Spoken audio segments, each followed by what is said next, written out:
Assalamualaikum warahmatullahi wabarakatuh. Ini adalah podcast ke-6, podcast Carmila. Malam ini kita mengundang seorang remaja muda, dubber juga dan talent daripada beberapa iklan dan juga video singkat, termasuk juga kalau tidak salah reality show. Nah, ini biar lengkapnya lagi kita sapa. Halo Arif. Halo Kak Mila.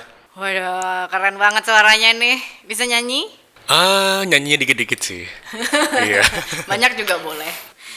Arif, Arif ini kayaknya anugerah banget ya, dikasih suara yang bagus. Amin. Ini disadari dari kecil atau gimana nih? Kalau disadari, mungkin belum disadari sih. Jadi mungkin baru sadarnya sekarang lah gitu. Ya.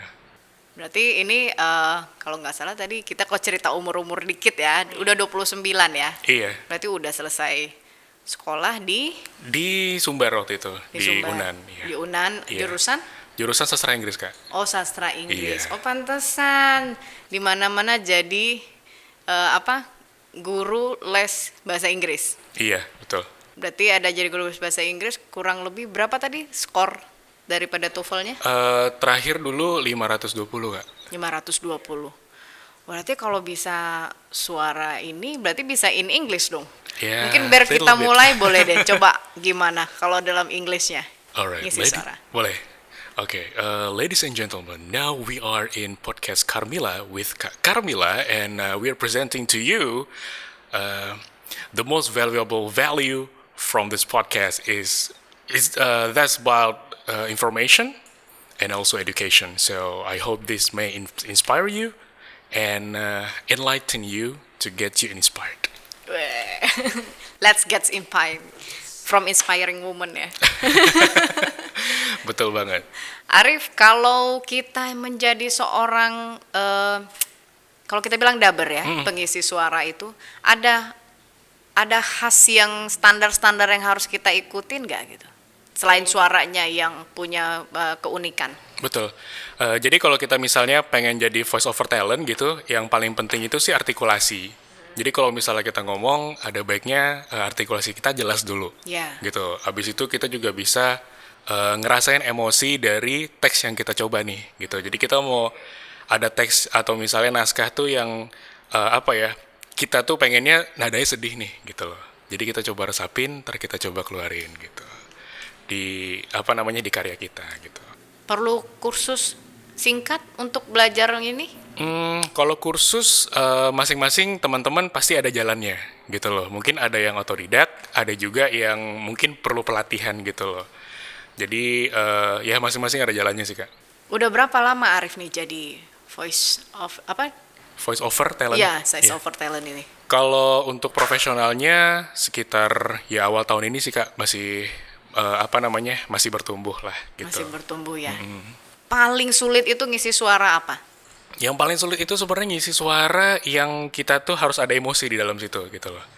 Jadi kalau misalnya ada emosi itu, misalnya kita ngiklanin makanan nih.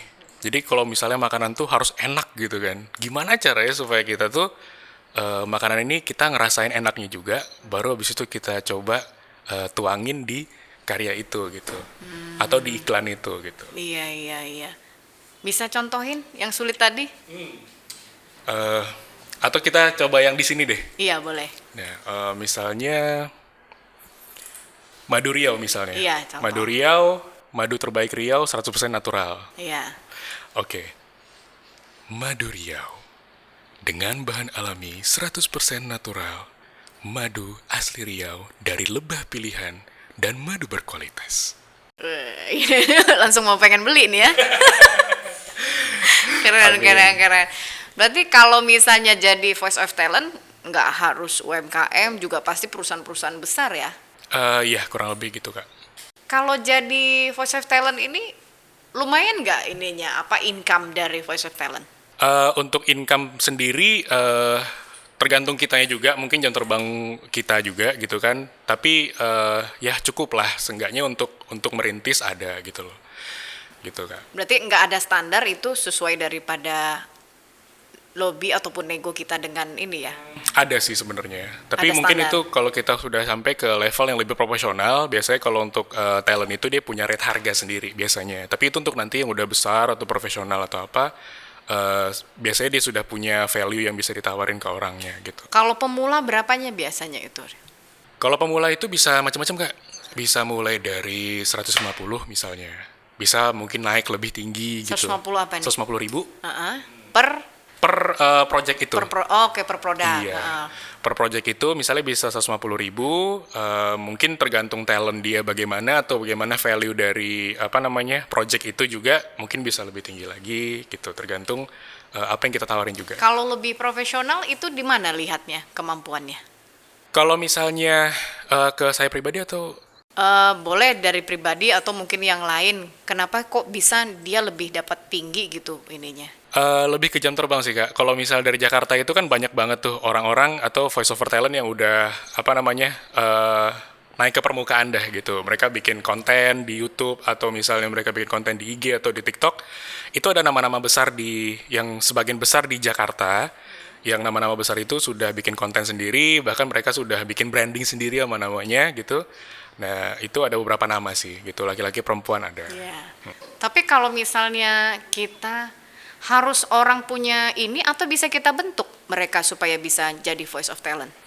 Bisa dibentuk dan istilahnya bagi teman-teman yang tertarik itu mereka bisa apa namanya ngebentuk diri dia untuk jadi voice over talent.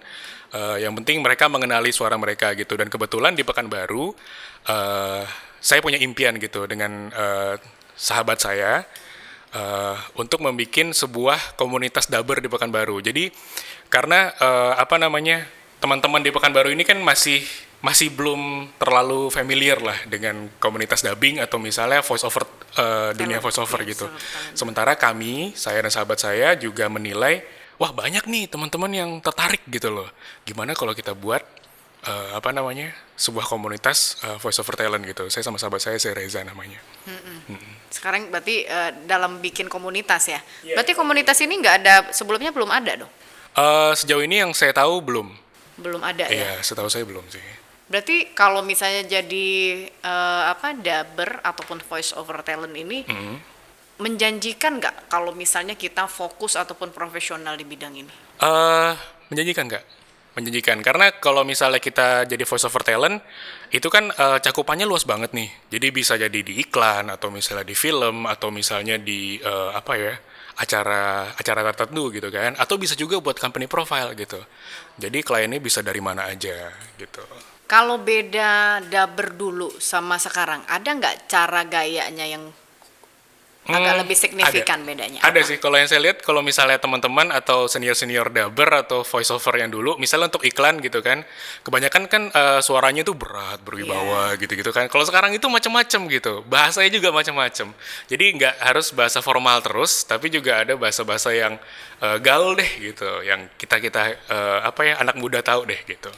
Berarti kalau kita jadi dubber ini dituntut kita membuat kalimat sendiri atau dari merekanya? Bisa kita buat kalimat sendiri, bisa juga dari klien gitu. Jadi klien pengen apa, nah nanti coba kita resapin feel-nya, nanti kita bacain gitu. Oh gitu. Kita- Terus kalau misalnya begini, berarti ada nggak ilmu tambahan supaya dubber ini menjadi lebih bagus? Yang tadi kan tidak hanya jam terbang kan, berarti kan bisa mengisi di mana aja. Tapi ilmunya ada nggak? Maksudnya untuk peningkatan? Oh ada Kak, ada. Kalau untuk dubber itu sebenarnya kalau di basicnya itu di internet sebenarnya ada gitu loh. Cuma kalau untuk yang di Jakarta, mereka udah punya komunitasnya sendiri biasanya itu untuk dubber-dubber yang pengen belajar gitu, bahkan mereka bikin kelas sendiri gitu. Nah di Pekanbaru juga yang saya dengan sahabat saya Reza yang lagi apa ya, kami ada impian untuk naikin juga dubber di Pekanbaru. Gimana supaya dubber-dubber atau misalnya orang-orang yang punya minat atau talent juga di voice over bisa muncul ke permukaan gitu loh, bisa nge-explore diri mereka juga, ada juga di situ. Mungkin nanti kita bakal kasih pelatihan juga atau mungkin sharing pengalaman bareng bisa juga. Artinya Arif yang sekarang dubber dengan kondisi ini ke depan akan seperti itu terus atau bagaimana itu ciri khasnya? Apa kita bisa rubah-rubah? Bisa dirubah sih sebenarnya. Oh gitu. Jadi jadi voice over kalau menurut Arif pribadi kan kita harus adaptif gitu. Kita harus bisa nyesuaiin sama zaman juga. Permintaan pasarnya gimana, kita harus sesuaiin juga di situ. Berarti nggak menghilangkan keunikan kita atau Bisa gimana ya? Mungkin kita punya keunikan tersendiri yang kita bawa ke depan, pasti ada gitu loh. tapi biasanya hampir ini bawa tetap keunikan kita nggak hilang ya. Nggak hilang. Walaupun ada misalnya contoh kalau misalnya mobil, terus tiba-tiba yang ini mungkin alat kesehatan, mungkin di sini mungkin alat rumah tangga itu kan beda-beda tuh permintaan ininya. Benar. Tapi tetap dengan ciri khasnya nggak hilang. Iya.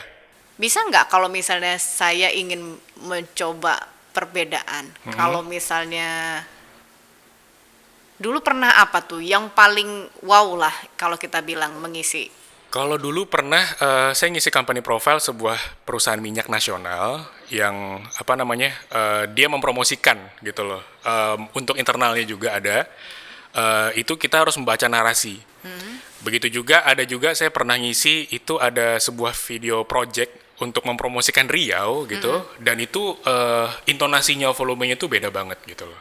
Jadi ada juga yang kita harus kita harus dengan nada yang lebih ringan karena bersifatnya friendly untuk mempromosikan tempat bimbel. Oh, gitu. oke. Jadi beda-beda ininya. Kalau untuk company profile, coba contohin gimana? Misalnya kalau untuk company profile perusahaannya misalnya Podcast Karmila. Iya, Oke. contoh.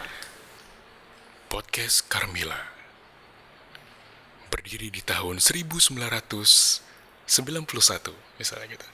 Terus Podcast Karmila didirikan di tahun 1991 dengan impian dan tujuan untuk memajukan anak-anak bangsa. Misalnya. Terus juga berpusat di Jalan Harapan Raya, misalnya berpusat di Jalan Harapan Raya Pekanbaru, Podcast Karmila Company siap untuk memajukan generasi muda. Iya, jadi langsung dapat intinya. Kalau misalnya yang lebih ringan tadi apa contoh? Oke, misalnya kalau lebih ringan misalnya Podcast Karmila juga, tapi buat acara anak-anak atau misalnya buat family purpose gitu.